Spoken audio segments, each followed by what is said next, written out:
네, 안녕하세요. 박민영 씨 소개로 연락을 드렸는데요. 네네네.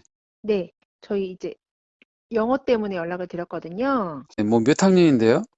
한 명은 고 1학년이고, 한 네. 명은 중학교 1학년이요.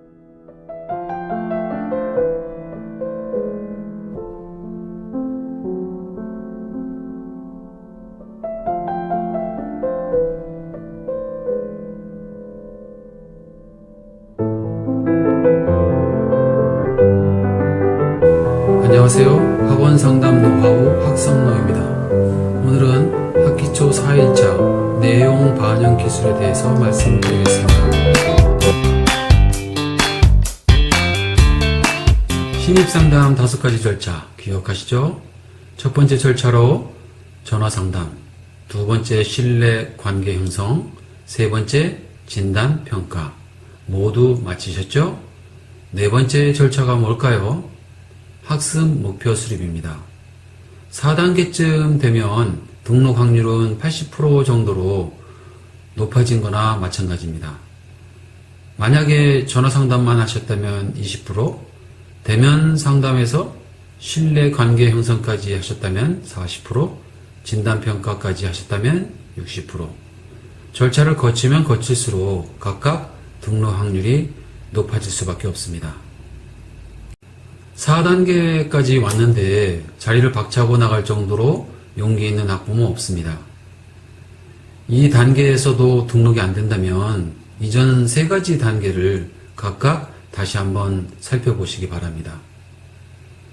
만약에 상담이 4단계까지 제대로 이번에는 된다면 학부모가 등록 여부를 결정하는 게 아니라 원장님이 받아줄지 말아야 될지를 결정하시는 입장이 되어야 됩니다. 그래야 성공적인 상담이라고 볼 수 있습니다. 가끔 수강료가 비싸다, 2명인데 깎아주시면 안 돼요? 이렇게 말씀하시는 학부모 있죠? 왜 그렇게 나올까요? 수강료가 가장 큰 최종 의사결정 변수가 되었기 때문입니다. 등록을 결정해야 될 때 전화 상담만 했다면 나머지 80%는 의사결정 요인이 상대적으로 적기 때문에 수강료가 그만큼 크게 부각되기 때문에 학부모와 수강료를 흥정하는데 시간과 에너지를 쓰시게 됩니다.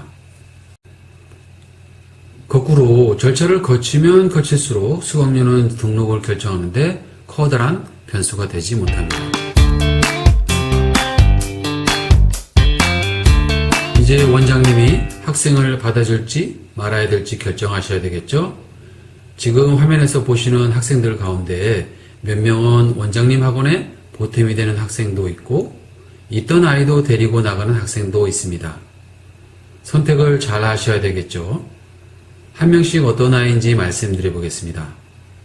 1번 못해서는 레벨 테스트에서 최하위였습니다. 너무 못해서 다른 학원에서 맞는 반이 없다고 퇴짜 맞았던 학생입니다. 그렇지만 학습 소요 기간 테스트에서는 최상위, 감각 테스트에서도 탁월한 수준이었습니다.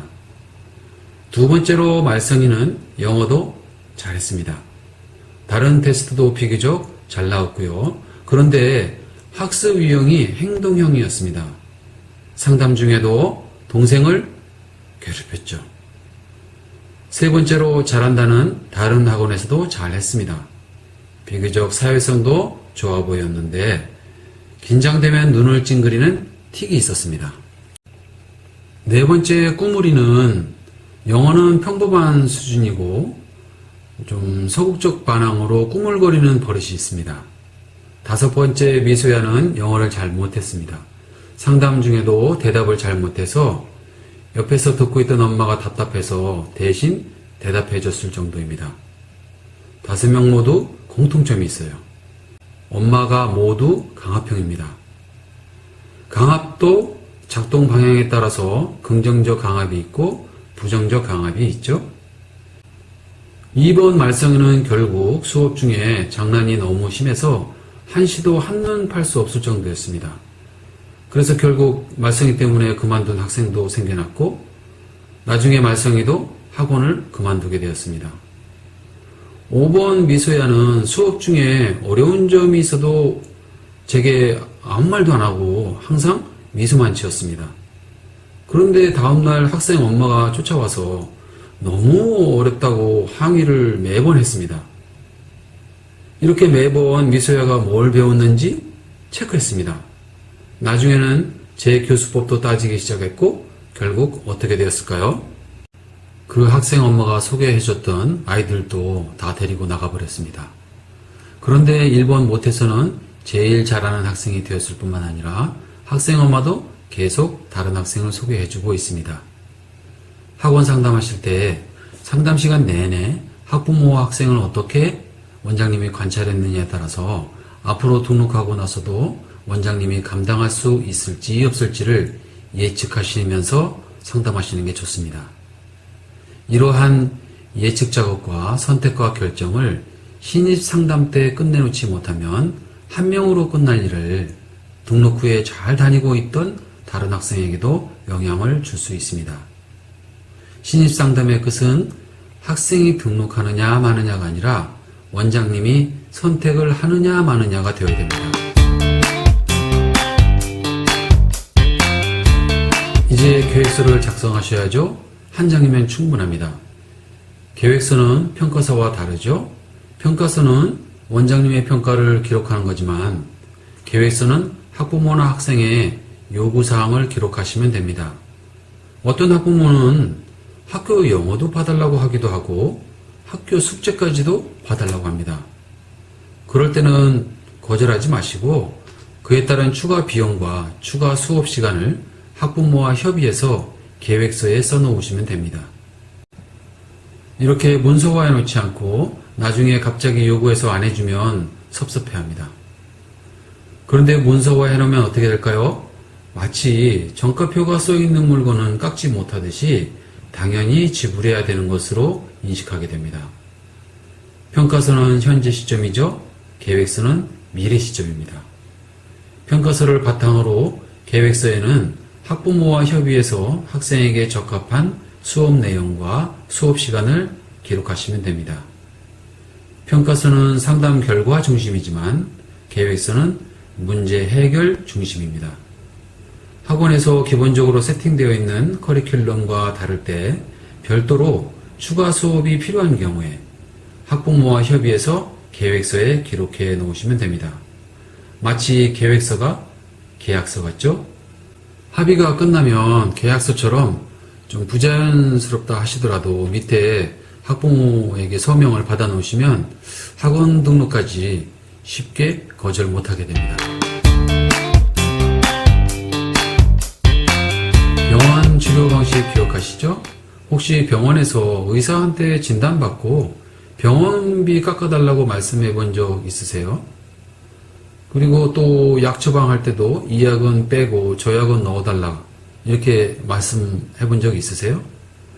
또 다른 진료 시간이나 기간도 뭐 된다 안 된다 꼬치꼬치 따져 본 적 있으세요?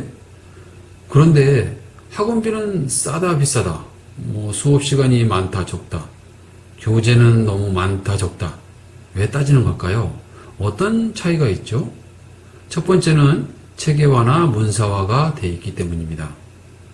체계화가 되어 있지 않으면 그만큼 원장님 학원을 신뢰하지 않습니다. 체계화는 어떻게 하면 될까요? 첫째가 절차입니다. 절차를 세분화해 놓으면 체계적이라고 생각하게 됩니다. 신입 상담 때부터 5단계 상담 절차를 거치면 원장님 학원에 대해서 체계적인 학원이라 생각하게 됩니다. 그 다음은 문서화입니다.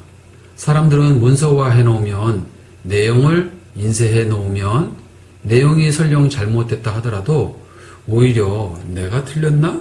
라고 생각할 정도로 인쇄된 내용을 신뢰합니다. 두 번째는 전문화된 영역이기 때문입니다. 원장님도 잘 알고 있는 부분 그냥 안 넘어가죠? 세 번째 단계에서 진단과 테스트를 마쳤다면 원장님이 말씀하시는 평가 쉽게 토달지 못합니다. 그뿐인가요? 수업 배정이나 수업 편성 이런 것들에 대해서 전혀 불만이 없게 됩니다. 수업 배정은 전문가이신 원장님께서 의사가 진단 날짜를 잡아주는 것처럼 학생의 문제를 해결해 주기 위해서 꼭 필요한 수업 일정이라고 믿기 때문입니다. 세 번째는 뭘까요? 다양성입니다. 양이 많기 때문입니다. 약국에 약이 없어서 의사에게 처방을 받는 건 아니죠. 너무 많아서, 종류가 너무 많아서 어떤 약을 먹어야 되는지 모르기 때문입니다. 그러면 원장님은 어떻게 하시면 될까요? 가르치시는 교습 과정이나 과목도 두세 가지만 딸랑 써놓지 말고 가지수도 많이 써놓으면 됩니다. 그러면 학부모는 도대체 뭘 선택해야 될지 모를 정도로 많이 써놓으시면 됩니다. 학원비 종류도 두세 가지밖에 안 된다면 선택이 쉽기 때문에 원장님과 협상하려고 해요. 그런데 종류가 많으면 원장님에게 그 선택을 아예 맡겨버리게 됩니다. 아시죠? 의사도 불안하면 약을 많이 처방해 줍니다. 거꾸로 말씀드리면 불안한 학부모는 수업의 질보다 양을 더 많이 요구합니다. 말씀드렸죠? 학부모는 중년이죠? 청소년과 중년의 공통점은 불안이죠?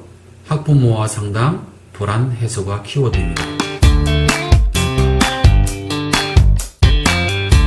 그런데 병원하고 학원이 다른 점이 있죠. 그게 뭘까요? 일단 잘못되면 의사가 100% 책임집니다. 수술 잘 못하면 의사를 상대로 소송까지 갑니다. 학원 하시면서 원장님한테 소송 걸면 안 되죠? 그러면 어떻게 하면 될까요?